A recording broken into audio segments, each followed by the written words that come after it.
DYFI സംസ്ഥാന സമ്മേളനം സമാപനമാകുമ്പോൾ പൊതുസമ്മേളനത്തിന് ശേഷം മിസ എന്ന നാടകം വീണ്ടും അവതരിപ്പിക്കുന്നതാണ് മറ്റൊരു പ്രധാനപ്പെട്ട കാര്യം. വളരെ വിവാദങ്ങൾക്ക് ഒരു വഴിവെച്ച സംഭവമായിരുന്നു. വിവരങ്ങൾ തീർച്ചയായും അങ്ങനെ തന്നെയാണ്. അതായത് ഡിവൈഎഫ്ഐയുടെ 16ാമത് സംസ്ഥാന സമ്മേളനം അത് ഇന്ന് സമാപിക്കുകയാണ്. ഇനി അറിയാനുള്ളത് അല്ലെങ്കിൽ എല്ലാവരും ഉറ്റുനോക്കുന്നത് ഈ ഡിവൈഎഫ്ഐയുടെ സംസ്ഥാന നേതൃത്വത്തിലേക്ക് ആരൊക്കെയാണ് എത്തുക എന്നൊരു കാര്യമാണ്. ഏകദേശം ഉച്ചയോടുകൂടി നമുക്ക് അതിൽ ഒരു തീരുമാനമുണ്ടാകും. അത് അറിയാൻ വേണ്ടി സാധിക്കുമെന്നാണ് നിലവിൽ മനസ്സിലാക്കുന്നത്. അതിനുശേഷം യൂത്ത് ബ്രിഗേഡിൻ്റെ നേതൃത്വത്തിൽ വലിയ ഒരു റാലി സംഘടിപ്പിച്ചിട്ടുണ്ട്. അതിൽ ഡിവൈഎഫ്ഐയുടെ നേതാക്കൾ അതോടൊപ്പം തന്നെ ബഹുജന സംഘടനകളുടെ നേതാക്കൾ അടക്കം ഉണ്ടാകും. അതിനുശേഷം പൊതുസമ്മേളനമാണ്. അതായത് മുൻ മുഖ്യമന്ത്രിയും പ്രതിപക്ഷ നേതാവുമായ പിണറായി വിജയനാണ് ഈ പൊതുസമ്മേളനം ഉദ്ഘാടനം ചെയ്യുന്നത്. നേതാജി ഗ്രൗണ്ടിലാകും ഈ പൊതുസമ്മേളനം നടക്കുക. ആയിരങ്ങൾ പങ്കെടുക്കുമെന്നാണ് മനസ്സിലാക്കുന്നത്. അതിനു മുന്നെയായി വിവിധ കലാപരിപാടികൾ ഈ പൊതുസമ്മേളനത്തിൻ്റെ ഭാഗമായി നടക്കുകയും ചെയ്യും. അതിനുശേഷമാണ് ഈ മിസ എന്ന നാടകം അത് സംഘടിപ്പിക്കുന്നത്. ഏറെ വിവാദമായ ഒരു സാഹചര്യത്തിലാണ് മിസ വീണ്ടും അവതരിപ്പിക്കുന്നത് എന്ന ഒരു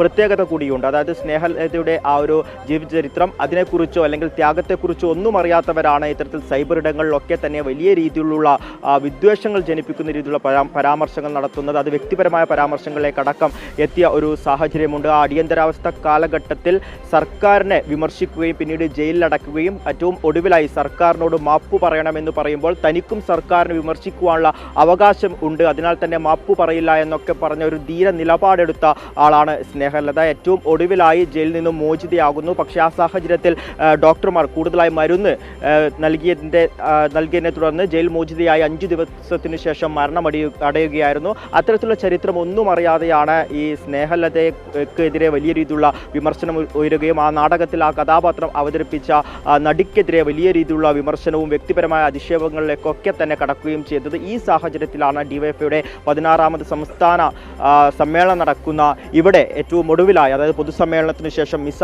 എന്ന നാടകം അവതരിപ്പിക്കാം എന്ന ഒരു തീരുമാനത്തിലേക്ക് എത്തിയത്.